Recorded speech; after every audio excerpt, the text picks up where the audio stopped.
What did you do for entertainment during the war? Good question. Of course, we had school activities, basketball, softball, baseball, no football, no soccer. We didn't even know what that was. I guess those are the only. Oh, the girls had volleyball. They didn't play basketball. In those days, girls basketball was a different game. There were 6 players on each team, and 3 girls could bring the ball up to the middle of the court, but then they had to pass it to the 3 forwards. So it was kind of a slow, ho-hum game. I didn't care for watching girls basketball, but we had the sports in season.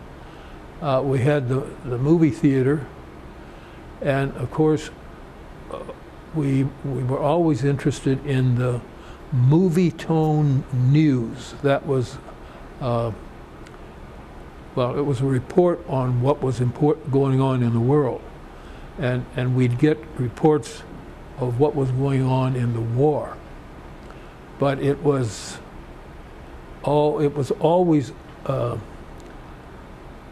I guess you'd call it, what's the word I'm looking for? Somebody would censor it, that's it. And we never saw Americans being shot to pieces or anything like that. As an example, my mother-in-law had 5 sons in the war, and if she would have been able to turn on the TV, they didn't have TV either, but if she would have been able to turn on a TV and see war as it was at that very minute, you know, on TV, I'm sure she would have gone crazy. One of her sons lost his hearing. One of her sons was in a tank and had a very traumatic experience. His friend opened the lid on the tank and stood up and got shot right between the eyes, and he dropped back down. You know, those are traumatic experiences.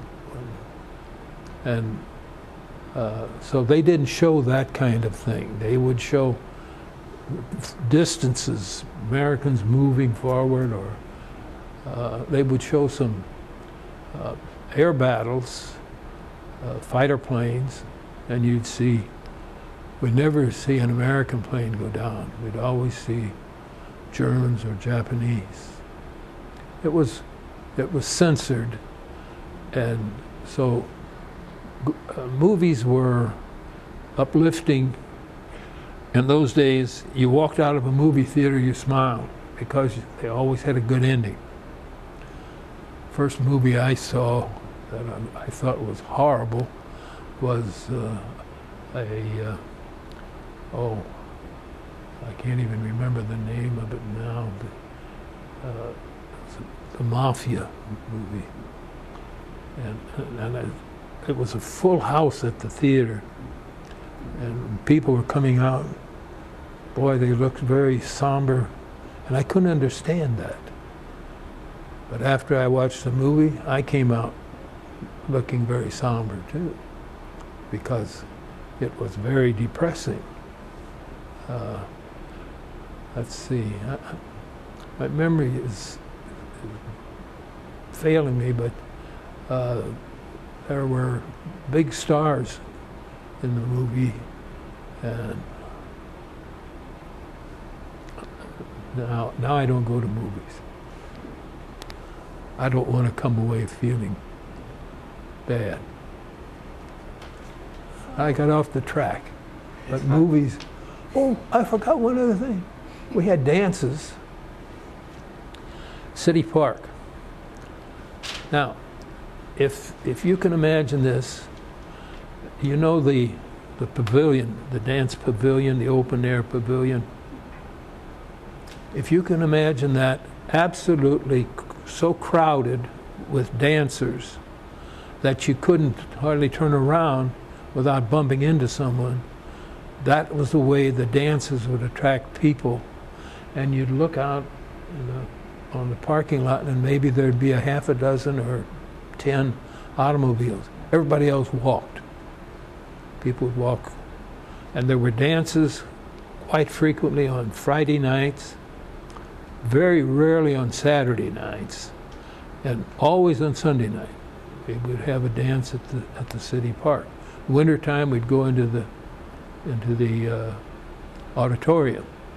Now, these were put on by organizations, and we had dance bands, Sunny Side Serenaders, Sonny Leftholz. There are some of his bands still living. They were young men in those days, 12, 13 players on the dance band, and the dances were fun. They really were. And they had, at times, they'd have what they called a jitney dance. And you'd go up to a ticket booth and you'd buy 5 tickets for a quarter or 10 tickets for 50 cents. And then every time you danced, you had to give them a ticket. That was called a jitney dance. It was fun when you don't know any better or any differently. Okay.